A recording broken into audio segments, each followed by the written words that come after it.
Welcome everyone, Brian Peterson here, Vice President of Product here at Jet Reports. Wanted to record a quick follow-up based on the some of the questions that we got and received afterwards from the Jet Budgets preview webinar just recently. So there were a lot of fantastic questions that came in. Some of the questions are more of things that I just want to talk through, and then there will be a few things at the end that I can go ahead and show just to highlight the points in the product where these things would happen, or what the particular screens are that the questions pertain to. So with that being said, I consolidated the questions that came in, and there were a number of them that were very similar. So I lumped those all together. But a few things that came up. So as I'd mentioned initially, the release of Jet Budgets is going to work for a few different platforms starting October 1st, right? And that's going to be Dynamics 365 Business Central, Dynamics NAV, and Dynamics GP. I know that there were some folks on the call that had other platforms, or they wanted to know if it would hook up to the data warehouse. Those are things that are on our roadmap for a future release. So that's definitely something to keep in mind. Initially, though, the three that we wanted to focus on were going to be the three that I mentioned. So Business Central, NAV, and GP. And one more question was, does it require Jet Enterprise? And the answer to that is no. If you have Jet Enterprise, you can absolutely add budgets onto it, but it doesn't require Enterprise. It does, however, require Jet Professional. So at a minimum, you do need to have Jet Professional, which is the report writing tool, in order to add Jet budgets, because we do use the Jet Web Portal, or as you saw in the video, we've renamed that to be the Jet Hub for the Jet Budgets capability to be there. Another question that's related was around Jet Express. We use Jet Express. Can we use Jet Budgets? As I mentioned, you do need to have Jet Professional at a minimum. So having just Jet Express would not work with Jet Budgets. You'd have to take the next step up. So feel free to reach out and talk to our sales teams about that to discuss your particular needs there. So. There were some questions thinking up around notifications, right? As I went and showed, when certain activities or actions take place throughout the budgeting process, there are notifications that get delivered to users to let them know that something has happened, or now it's their turn to take action on a particular work item. Those notifications are sent out via email, so that can be configured in the Jet Hub via SMTP or whatever it may be. But those notifications are sent out via email. For the next iteration of the Jet Hub, we will be looking at some more robust notification infrastructure around notifications and things like that in the Jet Hub itself. But for now, people will get notified via email of any actions or activities that happen, just so they can stay in the loop easily. Can we look at historical and trend data? Absolutely. One of the great things about Jet Budgets is it's built around the Excel add-in that all of you know and love, and so you can go in, you can leverage the functions that you're familiar with, or the GL functions, to pull data out of GP or NAV or Business Central, to go back and look at years of data, look at the trends, and then use that previous information to base budgeting decisions on, either on something where you provide your business users with the information so that they can make the most informed decisions, or you could build in simple calculations like, what is our average growth over the past 3 years? Perfect. Let's go ahead and take our revenue by region and apply that 17.5% average growth rate to our numbers going forward. So we can absolutely leverage all of our historical and trend data. One of the questions was around, where does the information come from that gets sourced in Jet Budgets, right? So where do the accounts come from? Where do the numbers come from? And then if we're using NAV dimensions, where do those come from? Or if I'm using GP, for example, where do the segments come from? Right, so all of those are coming from the standard locations in the ERP system. So if it's a NAV connector or a Business Central connector, we're going to the GL account table to say, hey, these are all of the GL accounts that you have in the structure. Same thing for GP. For all of the segments or all of the dimensions, we go to the necessary tables in those ERP systems as well. And then the numbers we can pull out in any way that we want, right? We can use standard Jet functions to get the numbers out to look at historical information, as I'd mentioned previously. And then one more question was around, well, as far as budgets are concerned, do the budgets save back to my ERP system? And the answer is they absolutely can.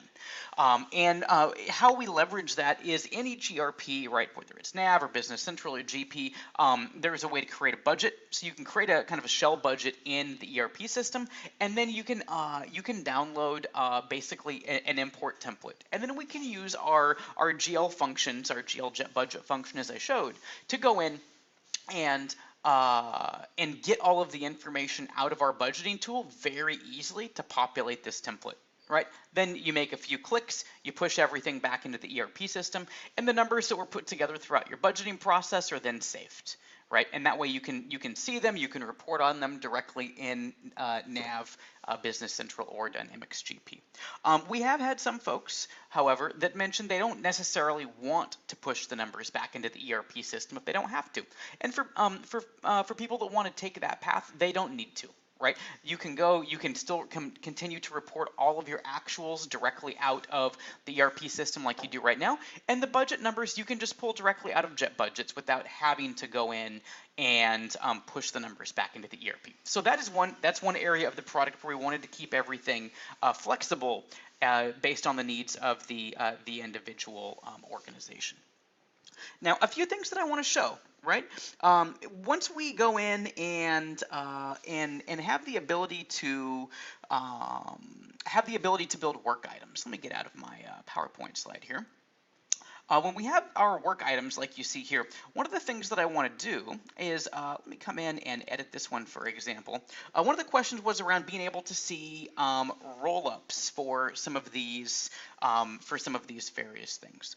So when I come in and create my work item, one of the things that we can do is we can look at all of the accounts as well as the dimensions that we have listed out here for the customer group. One of the questions that came up was, is it possible to go ahead and total these up by account or total these up by customer group? Right now in the interface, it's going to show you everything that you look at here. When we go and look at everything in the overview page, then you'll be able to see all the work items and whatever type of roll-up that you built into the structure. Right up here. Whatever type of look and feel that you built into the structure. However, on the reporting side of things, we could go and we could leverage Excel to build budgeting reports to roll things up however we wanted them to look. Right, so that's one important consideration to keep in mind is that the Excel reporting is something that adds a lot of flexibility as far as building out reports any way that you want. One of the questions too that came up was, can I assign things to groups? At the moment, as far as the workflow is concerned, we can leverage groups to control who can get into the hub and things like that. But as far as the budgets are concerned, when I go in and set a work item and who owns that particular work item, the ownership of that is going to be set at the user level. Right, so I have a group in here called Reporting Finance, for example, and when I come in and go to the next page to determine who this gets assigned to, you'll see that that particular group is not actually here. So, Jet Budgets, the approver, the contributor, those are going to need to be assigned to particular people. One more thing that came up was around one of the things that I'd shown where we have the ability to come in and take a look at the consulting revenue. This was one of the worksheets in Excel that I showed during the preview webinar. And so when I come in here and take a look at this, and there were a few questions that came up around this.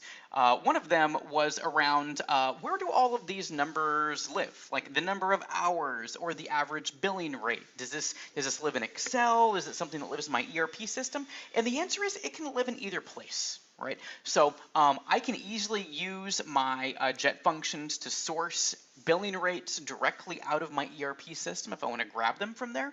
Other times people want to play around with these numbers a bit and they don't want to be constrained to things that are already in the ERP.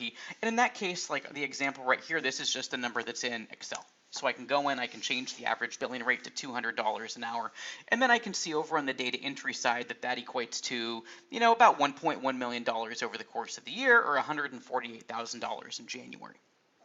One of the other things that came up was, well, I have things like this. What if I need to add another consultant? How do I do that? So one of the things I want to mention is that's actually extremely easy to do, right? I can just come in, leverage everything in Excel. I can insert a row. Let's say that I'm going to bring in Bill, and I'll go ahead and add Bill right over here. And let's say that we realize that we're going to hire a new consultant. And so this person is really only going to be, probably billing about 80 hours a month or something like that.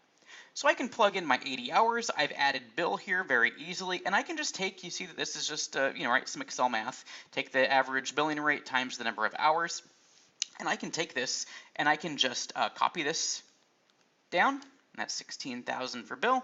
I can copy this over. And as I'd mentioned before, previously it was $148,000 for January, and now that I've inserted a row and added Bill, now on the data entry side here, I can see that it's gone from $148,000 to $164,000 as it reflects the increased numbers for Bill. So very easy to go, insert rows, just leveraging standard Excel functionality. I could then push those numbers up to my budget, and then everything would be saved the way that I want, right? And I can see the numbers now for North American consulting revenue would reflect that $164,000 that we'd see by adding Bill. And one of the last things that I wanted to cover before I wrap everything up with some of the questions that surfaced during the Q&A were being able to change the formatting on the overview page. That's actually been something that we've heard from a number of folks. They'd like more control over what we see here on the overview page, possibly being able to change this from work items and structure in months to maybe picking a month like February and then being able to see things like GL accounts and some sort of dimensionality going across like projects or departments or something like that. So that's something that can easily be addressed on the reporting side in Excel. So you can get that right now. You can get access to all of that information so your users can look at that the way that they want. And this is one of the things that we're going to explore and want to make more visible as well in the actual hub for future releases, is giving people more control over this overview page and what they see here. I hope this has been useful. Thanks again for attending the webinar, and if you have any questions, don't hesitate to reach out and talk to us. Take care. Talk to you soon. Goodbye.